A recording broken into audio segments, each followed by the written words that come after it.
Yun. Walang kikilala at magpaparangal sa isang makabayang sundalo kundi ang kanyang pamilya at ang kanyang mga kapatid na sundalo, retired man or active, na nais maitama ang maraming mali sa bansa nating ito para sa kinabukasan ng ating mga anak at sa mga susunod pang salinglahing Pilipino. Kaya tayo nandito ay para ipaalam sa buong bansa at sa buong mundo na ang isang dakilang Pilipino ay hindi lamang mananahimik sa diabolikong pagkontrol ng mga tiwaling politiko at mapagsamantalang mga oligarko. Ang mga noble marines natin, 18 sila, kasama si Sergeant Oli Godesa at Colonel Odi Manggao, nandito ang kanyang anak. Maraming salamat sa iyong pagdalo. Sila ay nakagawa ng mas mahalaga at makabayan na desisyon at aksyon kaysa sa kabuuang serbisyo ng ilang sundalo na matagal nang pumasok sa larangan ng politika ngunit walang natutuhan sa kanilang katandaan. Sa halip, kinokondena pa nila ang inyong makabayang desisyon na kabaro nila at sinusupil kayo na ilabas ang katotohanan dahil sila man ay sangkot din sa malawakang korupsyon at katiwalian. Ang mga active in service ay nasa pawan ng 18. Bali, 20 sila kasama si Colonel Odi Manggao at Sergeant Godesa. Nasa pawan nila ang mga active sa kagitingan dahil ang kanilang pananahimik, ang mga active, sa malinaw na nakawan sa gobyerno ay isang indikasyon na sila ay pumapanig sa katiwalian.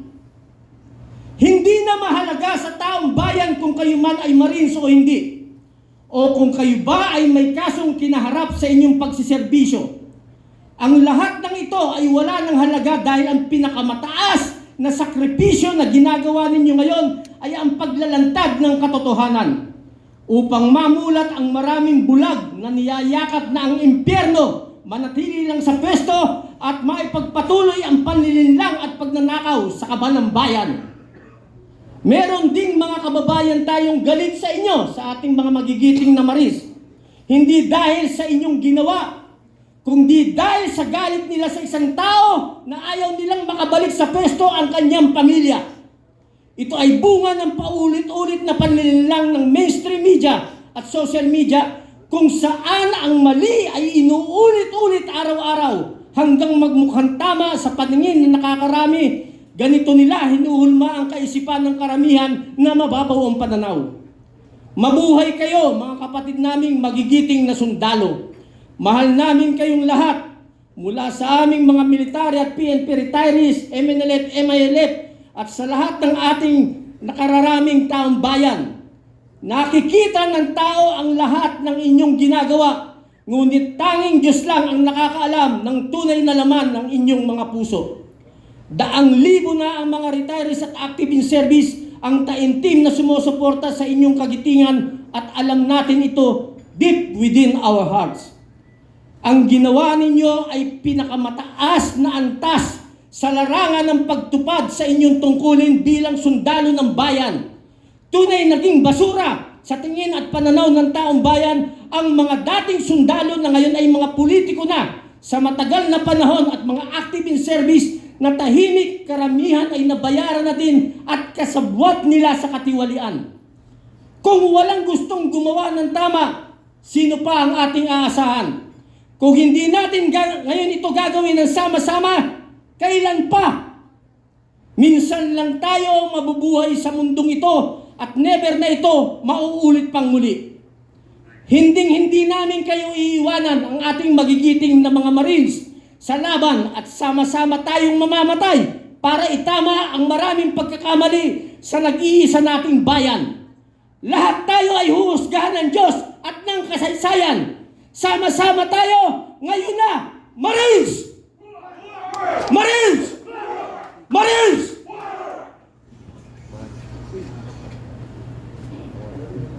Bibigyan po natin ng pagkakataon na mabigyan natin ng karangalan si Colonel Odi Manggao dahil nandito ang kanyang anak. Sertipiko ng pagkilala na ibinibigay ng United People's Initiative at ng ating Philippine Alliance for Nation ng ating PANA. Sertipiko ng pagkilala, iginawad ng United People's Initiative sa ngalan ng mga retiradong kawal at lingkod bayan kay Colonel O.D. A. Munggao, Philippine Army. Sa iyong malinaw at matatag na paninindigan, pagpapatibay na iyong katapatan sa Armed Forces of the Philippines at sa konstitusyon, habang mahinahong inihiwalay ang personal na suporta sa sino mang pinunong haharap sa mabibigat na paratang, sa pagpili mong unahin ang institusyon, ang batas at ang bayan higit sa sino man. Ipinamalas mo ang tunay na diwa ng isang kawal, katapatan sa tungkulin, dangal sa paninindigan at pag-ibig sa inang bayan.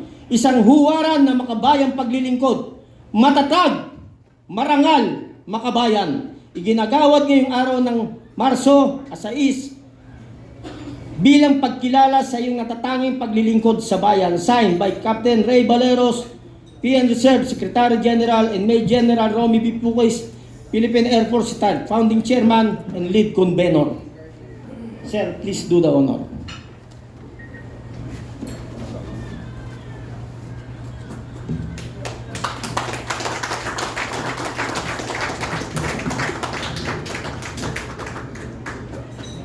Bibigyan natin ng pagkakataon na magsalita ang anak ng ating dakilang bayani na si Colonel O.D. Munggao.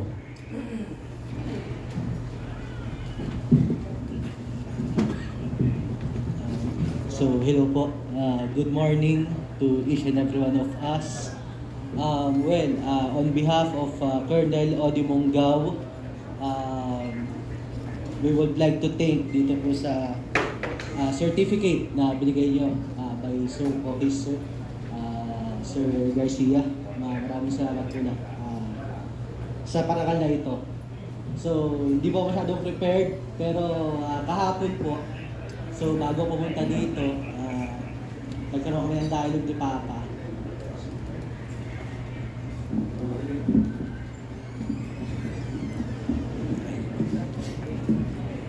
So, nagkaroon kami ng dialogue ni Papa kahapon.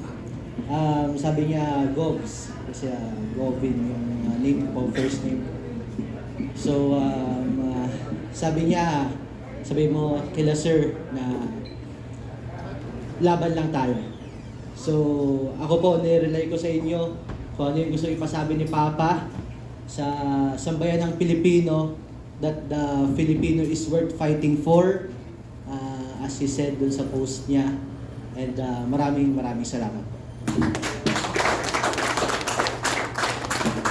Huwag nating hayaan na hindi mapakinggan ng taong bayan ang pangalan ng ating magigiting na 18 Marines kasama si Sergeant Cudesa.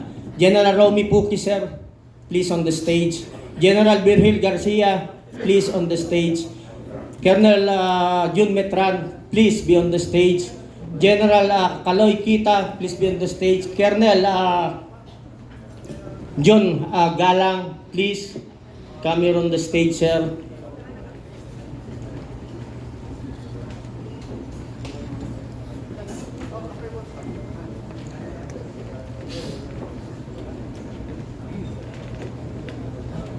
Through the courtesy ng ating Executive Secretary, iaabot po sa ating magigiting na general at opisyal ang plake na babasahin ko isa-isa para maibigay natin ang parangal sa araw na ito sa ating magigiting na Marines. At ulitin ko po, nagpapasalamat tayo. Lahat po ay inimbitahan natin. Wala pong kulay ang ating parangal sa araw na ito. Nandito po ang lahat ng ating mga kaibigan na sumusuporta sa 18 Marines. Alam ko, meron dito na mga iba't ibang political colors, pero salamat at dumating kayo. Nandito rin si Ka Eric Celis, sila Attorney Jing Paras. Marami ang mga dumating para sumuporta. So, please mark. Isa lang ang babasahin ko na nilalaman ng ating sertipiko ng pagkilala, at sa mga susunod ay babanggitin na lang natin ang pangalan ng ating 18 Marines. United People's Initiative. Sertipiko ng pagkilala. Ang United People's Initiative sa ngalan ng mga retiradong kasapi ng sandatahang lakas, pambansang pulisiya at mga uniformadong serbisyo ay buong pusong nagbibigay pagkilala kay Bernard Tube bilang pagpupugay ng iyong katapatan at pagmamahal sa bayan. Sa iyong matapang na pagsiwalat hinggil sa umano'y pag-ata sa inyo bilang tagatid ng daan-daang maleta ng salapi. Pinatunayan mo na ang panunumpa ay para sa konstitusyon at sa sambayanang Pilipino, hindi sa sinumang makapangyarihan. Sa kabila ng panganib sa iyong buhay at pamilya, nanindigan ka. Ang iyong ginawa ay huwaran ng tunay na kawal, matapang, matapat, makabayan. Iginagawad ngayong araw ng Marso 6 bilang pagkilala sa iyong natatanging paglilingkod sa bayan. Signed, Secretary General and the Founding Chairman, General Romeo Pucas, Sir. Ito ay hahawakan ng ating magigiting na general bilang paggalang at pagrespeto at pagsaludo sa kanilang kabayanihan.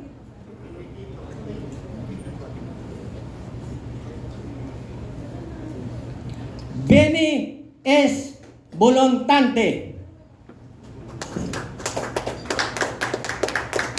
Rodante Orbilio, Christopher Esquivel, Romeo Romel Bobares,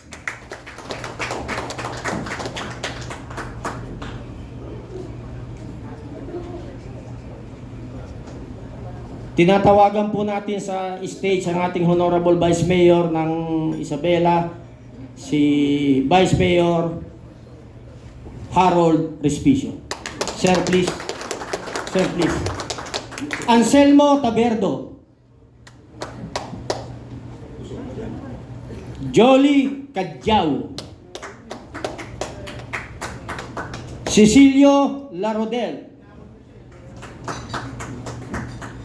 Crisante Dado, Rosebert Maupan, Johnny Buduan, Reneboy Julian, George Villalon Jr., Hil Natividad Jr., Walter Manalansan, Romel C. Galapon, Bernardo Gumban, Fidel Corpus, Orly Regala Gutesa,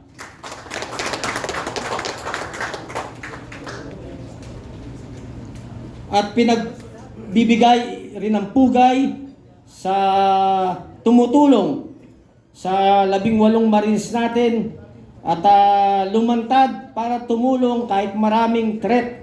Alam niya, isang magiting na abogado, iginagawad natin ang sertipika ng pagkilala kay Attorney Libito D. Baligod bilang pagkilala sa iyong matapang at malinaw na paninindigan bilang abogado ng ating Marines na nagsiwalat ng umano'y malimaletang pera na galing sa korupsyon. Sa pagpili mong ipagtanggol ang katotohanan at ang karapatan ng mga naglalakas loob magsalita, ipinamalas mo ang integridad, profesionalismo at katapatan sa batas at sa bayan. Matatag, makatarungan, makabayan. Iginagawad ngayong Marso 6 bilang pagkilala na yung natatanging paglilingkod ng bayan. Signed by Captain Ray Valeros Jr., Secretary General, and General Romeo Pucas, Founding Chairman, Lead Convenor. Ang gusto po nating tumanggap nito on behalf ni Atty. Libito ay isang abogado rin, Atty. Harold Respicio. Sir, please.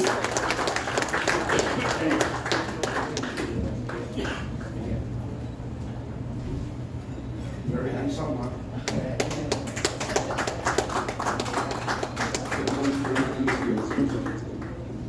Bago po tayo magpunta sa ating question and answer, sasagutin po namin sa abot ng ating makakaya. Gusto ko pong bigyan ng parangal ang mga sumusuporta ng mga retirees. Kung nakikita nyo po dyan sa gilid, kaliwat kanan, makikita nyo po ang listahan ng daang-daang retirees na sumusuporta sa ating magigiting na Marines. Palakpakan po natin sila. Nandiyan rin po sa listahan ang ating magigiting na MNLF. At nandiyan rin ang ating magigiting na MILF. Mga kapatid, ibibigay ko po ang paggalang, pagrespeto sa mga sumusuporta at ito po ay ipapaliwanag sa atin kung paano sila nagsimulang sumuporta sa magigiting nating Marines. General Romy Puki, sir. At lahat ng ating mga nandito ay magsasalita, bibigyan natin ng pagkakataon.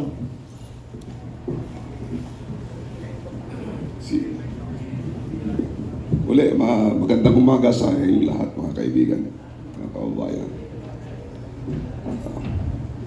Ang ginawa po natin ito ay isang pagbibigay ng parangal sa ating mga kapwa mga sundalo na walang ibang inisip, maging malagay sila sa panganib.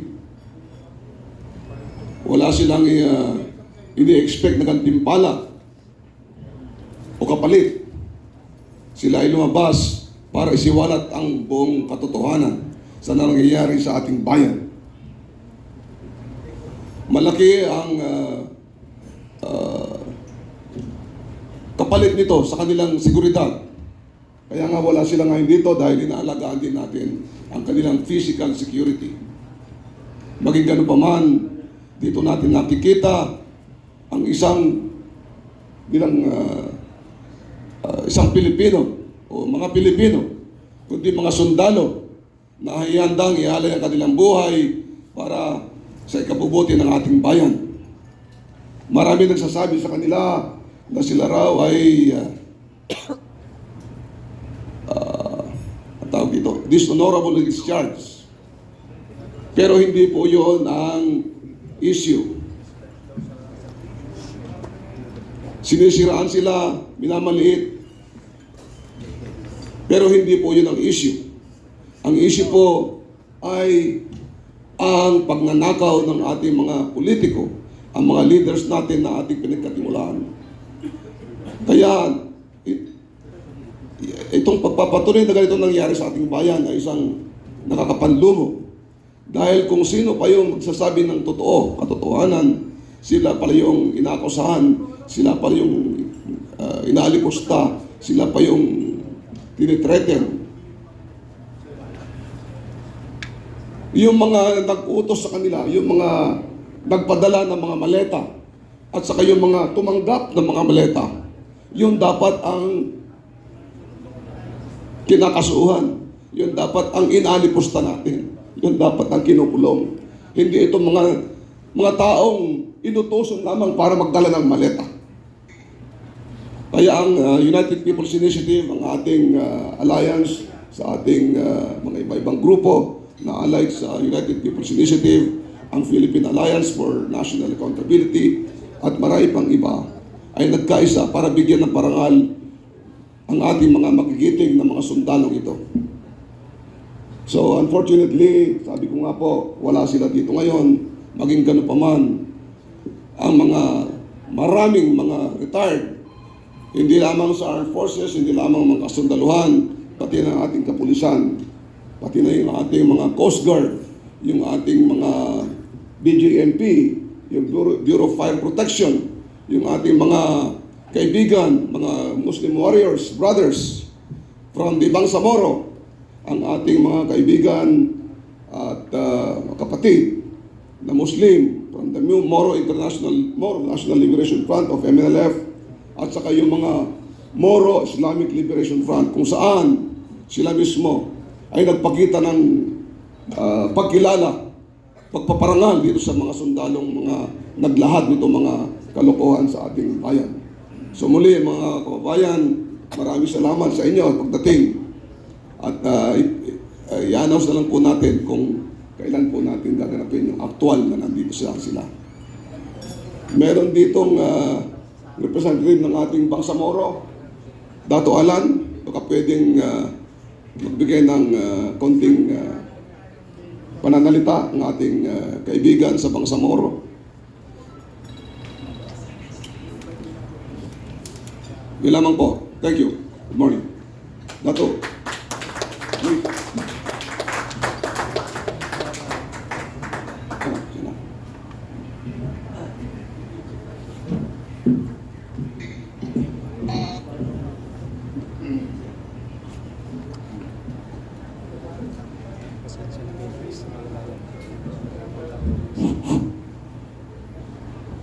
أعوذ بالله من الشيطان الرجيم بسم الله الرحمن الرحيم سبحانك لا علم لنا إلا ما علمتنا إنك أنت العليم الحكيم وأحباب السلام عليكم ورحمة الله تعالى وبركاته.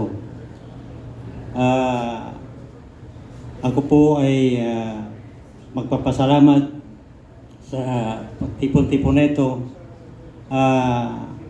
Una-una, tayo po ay magpapasalamat sa Panginoong Allah na siyang lumikha ng sangkatawan at sanlibutan. Tayo po ay magpapasalamat sa mahal ng Allah na binigyan tayo ng pagkakataon na magtipon-tipon sa araw na ito upang ipahayag ang karapatan ng bawat mamamayan.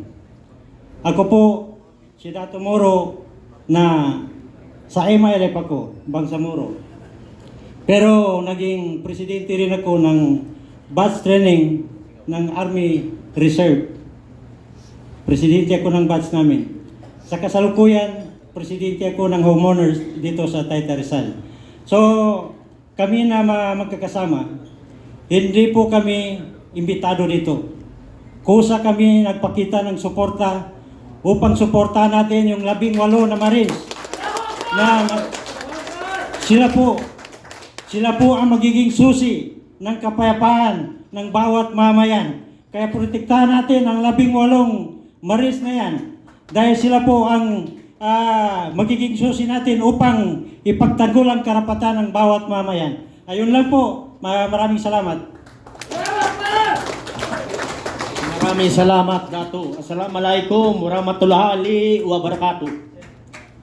Bibigyan natin pagkakataon na magbigay sa atin ng pahayag General Carlos Kita. Sir.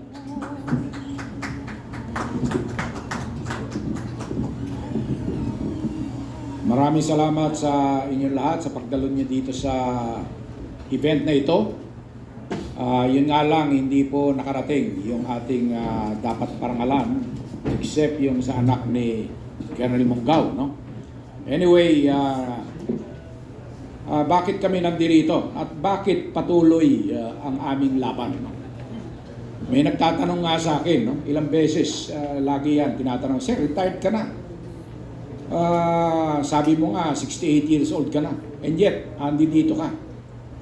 Oo nga, yun ang irony, no? Nung kabataan ko, hindi naman ako sumasali sa mga ganito.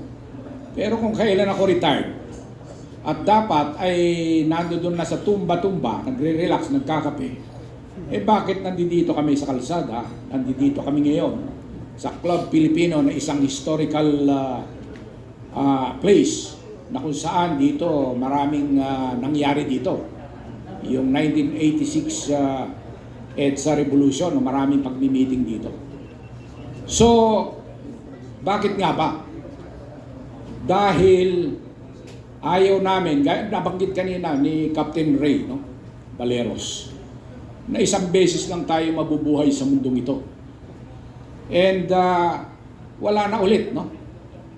So, hindi namin maatin na pag nawala kami dito sa mundong ito, yung mamanahin ng aming mga anak, ng aming mga apo at mga apo ng ating mga ay wala nang Pilipinas. Kasi sa kasalukuyan ang nangyayari ay talagang hindi na matanggap ng kahit sinong Pilipino except yung mga natatapalan ng mga maleta, yung mga binebenta ang kanilang prinsipyo. Maganda nga at eto may mga nagkaso na sa 18 at saka sa iba pa na nagsasalita. No? Bakit maganda? Dahil eto na lang ang paraan para mailabas yung mga ebidensya. Matuwa po tayo. Nag-file na si former Senator Trillanes. Maganda. Sa comment ko nga doon, maganda yan. Nag-file na rin si Secretary Ed Año. Actually, si Secretary Ed Año, mista ko yan sa Academy. Talaga namang mahusay na ano yan, na officer. Ang comment ko lang doon, maganda at nag-file dahil doon malalaman natin ang katotohanan. Kasi pagdating sa korte, lalabas po kung sino nag-deliver, meron pa yan mga video, hindi lang po picture yan, no? Maraming ebidensya na ilalabas yung 18 sundalo na yan.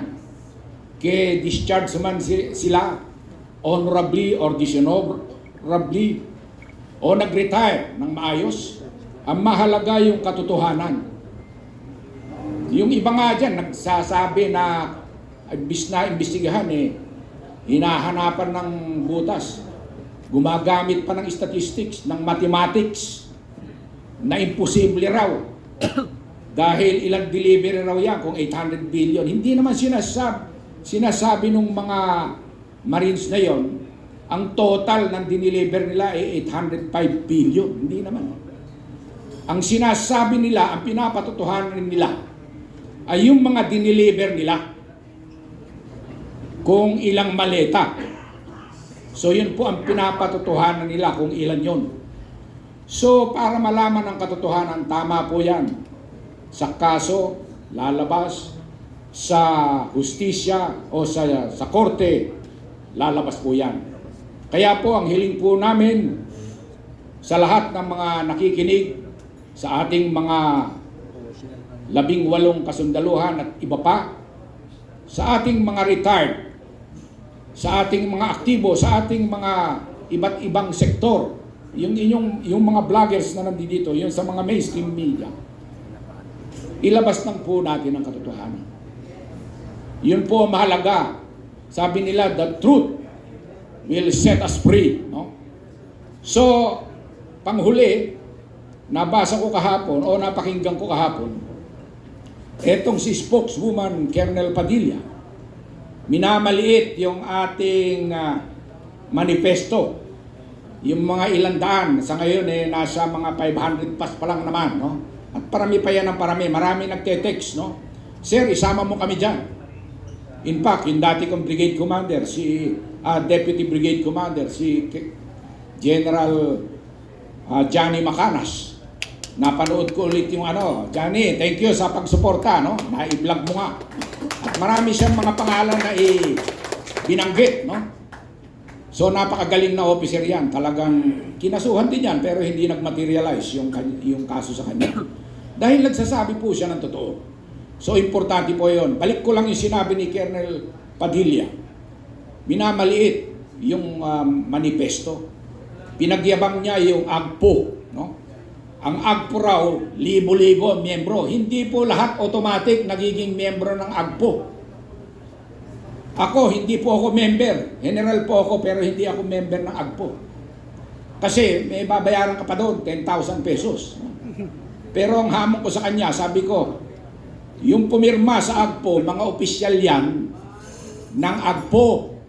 Pero subukin mong papirmahin yung membro niyan, yung libo-libong member ng AGPO, na sumusuporta sila sa administrasyong ito na alam na korap. Ewan ko kung may pipirma dyan. Yun lang, mag-stick tayo sa katotohanan. Maraming po salamat. Maraming salamat, General Caloy Kita, Sir. Bigyan natin ng pagkakataon ng ating magiting na general at abogado, Attorney Virgil Garcia, Sir.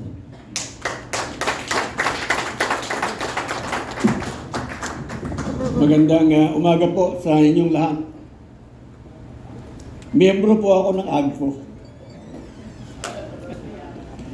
Pero kami po sa AGPO, nakapagsalita lang po ng konti. Marami pong exchanges ng ideas doon alam niyo na, mga retiradong general yung nandun. So lahat ng ideas nilalabas for academic discussion. Walang mali, walang tama, basta sabihin mo yung iyong opinion and then but you know there is a point where you where they take a common stand. Ayaw po niya ng corruption. Yun lang po about AGCO na banggit ni General Kita. Wala po akong prepared na speech this morning. Gusto ko lamang pong i-focus yung ating atensyon. Ano po? Kasi alam po ninyo, nung nag-aral ako ng abogasya sa Ateneo de Manila, iba yung pinag-aralan namin sa nangyayari ngayon. Nung araw, sa aming pinag-aralan, yung tatlong foundation ng ating gobyerno, yung ating tatlong foundation ng ating demokrasya, yung executive, legislative, and judicial, yun dapat yung nagbabantay sa ating saligang batas. And the fourth pillar of democracy is press, media. Ngayon po, sa panahon ngayon, kayo na lamang po ang tumatayo para sa ating demokrasya, ang mga independent vloggers. Kayo na lamang po ang maaari naming asahan na maglalahad ng katotohanan at ipagpatuloy ang ating laban para sa kalayaan, sa pananagutan at sa hustisya. Bago po ang lahat, pasalamat ako sa Duterte campaign team na nagbigay ng suporta sa atin dito. Nandiyan po sila sa likod. Sa Kampilan, sa PANA, sa PDP Laban, at sa inyong lahat po maraming salamat.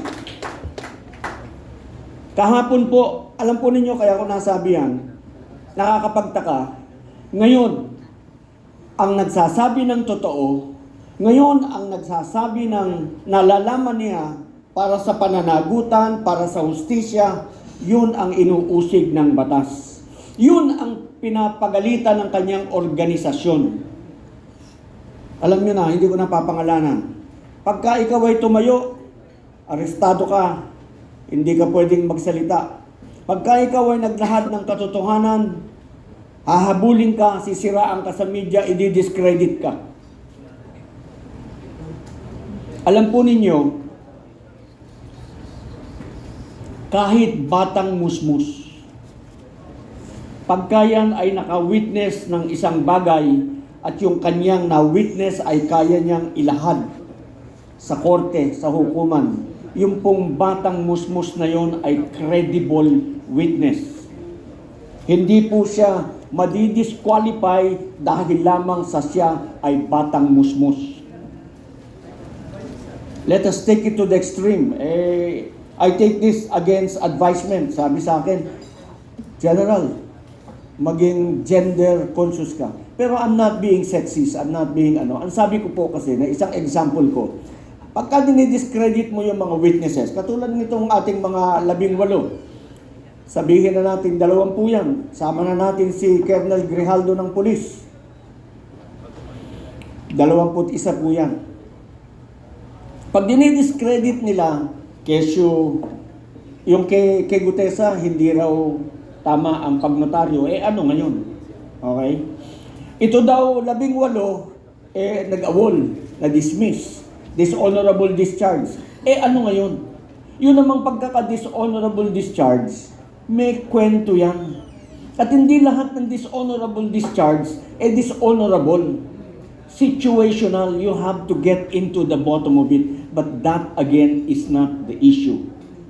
Merong dishonorable kasi naawol bakit naawol? Hindi po ako nakabalik agad pagkatapos ng aking leave dahil may sakit pa po ang nanay ko. Pagkatapos mo nung gumaling ang nanay ko, dinala ko yung anak ko sa ospital at kailangan ko rin pong bantayan. Di lagpas na yung time mo para ikaw ay mag-report. 5 days, 7 days, awol ka na. Hindi mo na naasikaso kasi meron ka pang mga ibang problema, dishonorable ka na. Kasalanan ba niya yun? Yung ba derogatory, yung ba hindi, yung ba incriminating, hindi. Dahil sinasabi natin, focus on the issue. Ang issue po dito sa ating mga usapin ngayon, yung pananagutan. May mga tao pong pinangalanan. Bakit hindi yun ang hinahabol? Bakit yung ombudsman na dapat humahabol sa mga pinangalanang matataas na opisyal hindi hinahabol yung mga pinangalanan? Ang hinahabol yung mga naglalahad. Bakit itong 18 kung saan-saan tumatakbo, tuwing naharap sa media? Kahapon, pumarap sa inyo para madinig ng bayan ang kanilang sasabihin. Natapos ba? Hindi. Kasi na-compromise yung lugar. Kahapon, meron kaming gagawing taping para madinig ninyo yung sasabihin nila ng detalyado. Tumakbo kami 3 lugar 3 beses kami nagpalit ng venue because nako-compromise yung aming lugar. Hindi na pwede, andyan na sila, ganyan. So, takbo na naman kami, lipat kami ng venue. Hanggang sa hindi natuloy. Pero ang sa amin lamang gustong gawin, wala kaming gustong siraan. Wala kaming gustong papangitin sa paningin ng kahit sino man. Ang intensyon lamang po namin ay papanagutin ang mga dapat managot dahil yan po ang nakasaad sa ating saligang batas.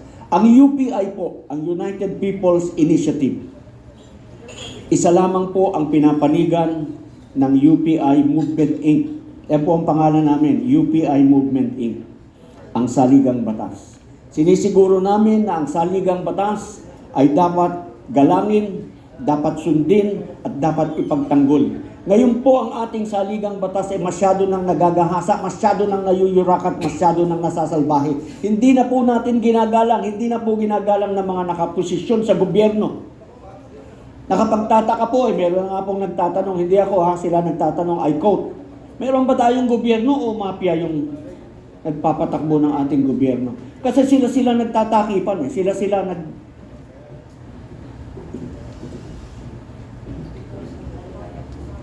Saan pa po tatakbo ang ating mamamayan para sa katotohanan? Yung maliit na pamilya na namatayan, na hindi niya na madidinig yung boses ng kanyang anak, tatay, wala na, nalunod na Hindi niya na mayayakap si kuya, si ate, wala na, nalunod na. Si tatay hindi na uuwi. Paano yung justisya para sa kanila? Dahil doon sa mga flood control na kung naitayo, hindi sana sila maaaring namatay. Yan po ay pinaglalaban natin. Yan po ang focus. Dapat po si Ombudsman, tawagin niya lahat ng pinangalanan at protektahan niya. Itong 18, hindi yung 18 ang uusigin niya, hindi yung 18 ang sasabihin niya. Wala kayong kwenta mga sundalo dahil kayo discredited, si Senator Lacson sinabi merong isa hindi naman mga dishonorable discharge yan. Yung isa reservist. Ano ngayon? That is not the issue. The issue, ladies and gentlemen, pagka ganyan, magkaisa-isa tayo, usigin natin ang usigin hanggang sa, ewan ko, wala na yatang hiya sa kanilang mga anak. I mean, can you face your child in the morning during breakfast? Kung ganyan ang paninindigan mo sa bayan at nadidinig ng... Si Saldi kaya nagbago yun, inusig ng anak Hindi niya kaya yung pag-uusig ng anak niya. Natatay, hindi ko alam, ikaw pala ganyan, ang tagal na kitang iniidolo. I don't know about this, guys. So yun lang po. Mga kasama, huwag po kayong magbabago. Alam po ninyo, isa-isa na lang. Sabi nila, walang bisa yung kanilang statement ng 18 kasi joint affidavit. Okay? Dapat daw, isa-isa. Gusto ni Boying isa-isa para isa-isa kaya niyang bilhin. Okay? Ikaw, pagkaisa, kung akin ang affidavit mo, tapos na, mag-issue ka ng iba, babayaran kita. Tapos ang kwento. Hindi ko sa pinagbibintangan, example lang ito, Example lang ng pwedeng mangyari. Pinapaliwanag ko lamang bakit joint affidavit. Pag joint affidavit, binayaran ko isa doon, kasama pa rin siya. Kahit siya magpabayan, kasi joint affidavit. Andun pa rin ang pirma niya. Pasinungalingan niya, sagutin niya sa 17. Diba? So mahirap, kaya ginawang joint affidavit. Para hindi mabili 1 milyon, 2 milyon, 10 milyon, ang dami nun. 1 trilyon yung pera nila 1 trilyon yung kailangang panagutan. 1 trilyon yung kailangan sagutin sa taong bayan na dapat sana yung paligid, lalo doon sa amin, sa Quezon City, sa District 2, gumanda sana ang paligid, gumanda sana ang buhay ng mga taga ron. Kung yung budget, Magkano ba budget dun sa District 2?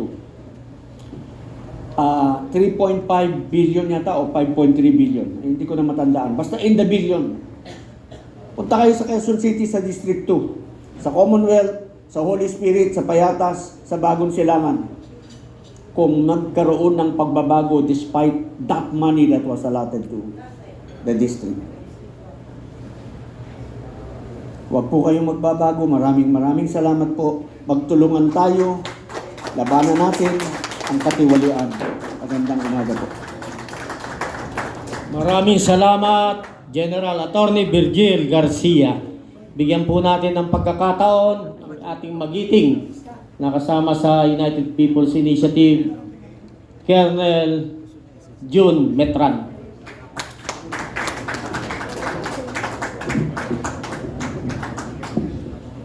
13 anyos ako lumaban sa kalaban ng gobyerno.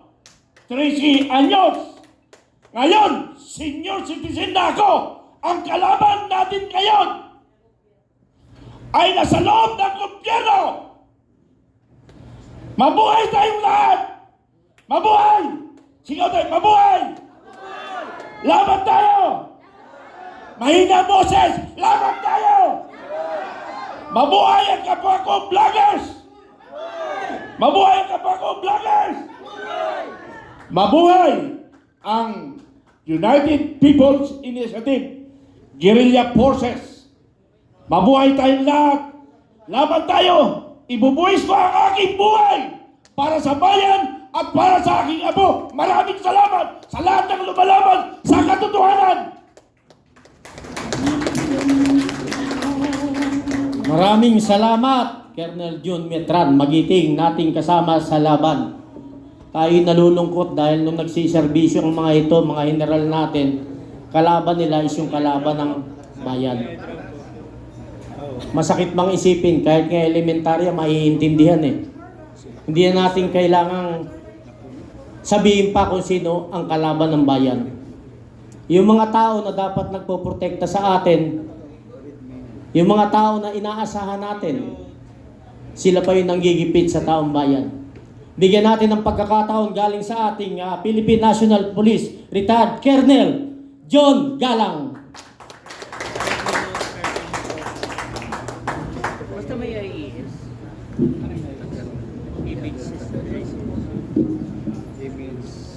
Magandang umaga, magandang araw po sa lahat ng mga kasama natin na nandito ngayon at sa mga nanonood sa kanilang sa social media. Magandang araw sa inyo. Mahirap daw po nagsasalita yung pinakauli kasi nasabi na nung mga nauna lahat yung gusto niya sabihin. Kaya kadalasan yung huli nagpapasalamat na lang. Kidding aside, magandang umaga po muli. Nagpapasalamat po kami in behalf po ng United People's Initiative. Nagpapasalamat po kami unang-una sa mga dumalo po dito na ating mga kasamahan ng mga retirees. Mula po sa AFP, sa PNP, meron pa pong mga nakapirma coming from the BJMP, BFP. Meron din po yung mga prison guards. Kasama po sila. Nagpapasalamat po kami sa kanila at sagad doon pa po sa mga nagpapadagdag doon sa listahan, sa manifesto.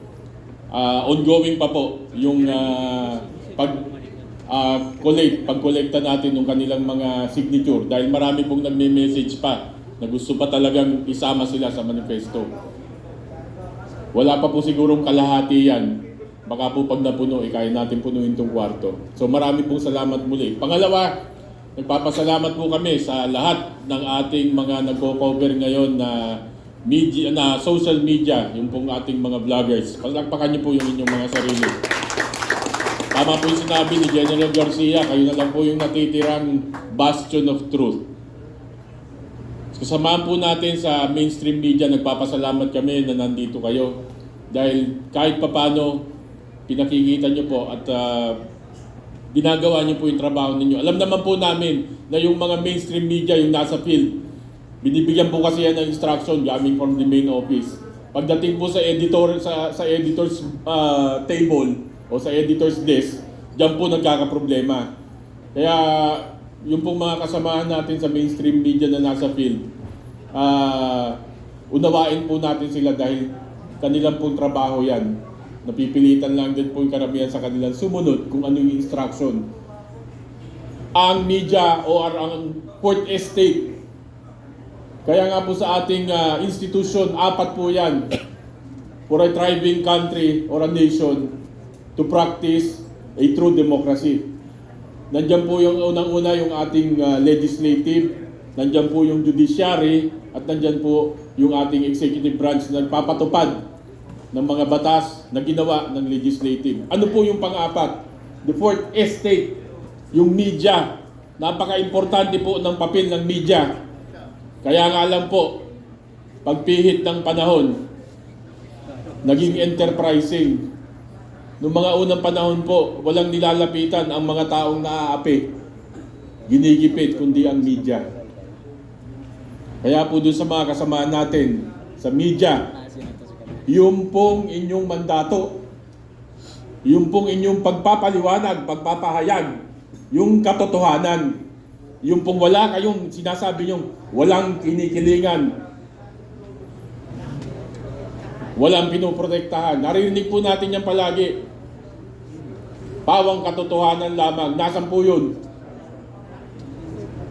Hindi po pwedeng katotohanan conditional. What is in front of you? Kung ano po yung nakikita ninyo at naririnig ninyo, ibalita nyo po ng tama at naaayon. Maawa po kayo sa ating mga kababayan.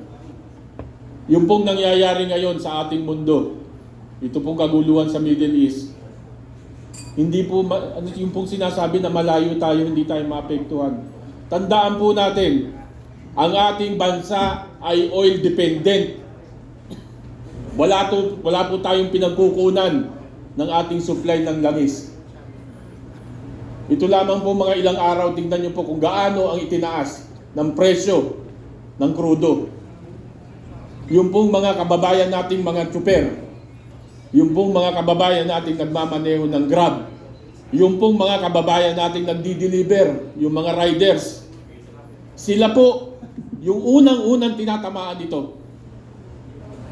Kaya po sa ating mga kababayan, buksan po natin yung mga mata natin.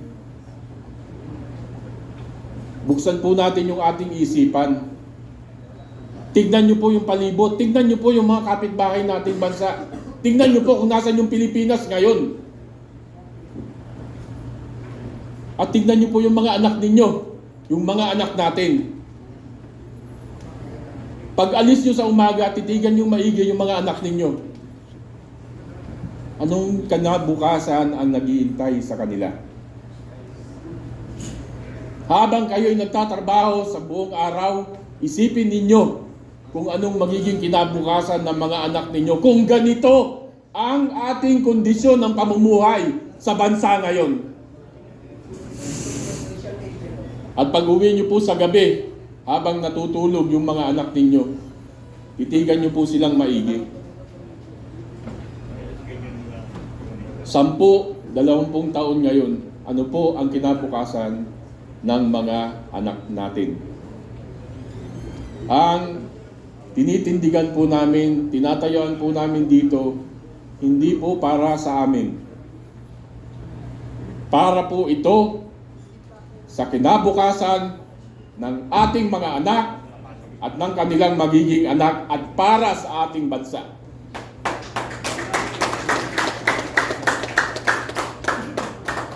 Iisa lang po ang ating bansa, iisa lang ang Pilipinas, at iisa lang ang buhay natin. Gawin po nating makabuluhan yung pananatili natin sa mundong ito. Yun lamang po. Maraming salamat po sa inyo lahat.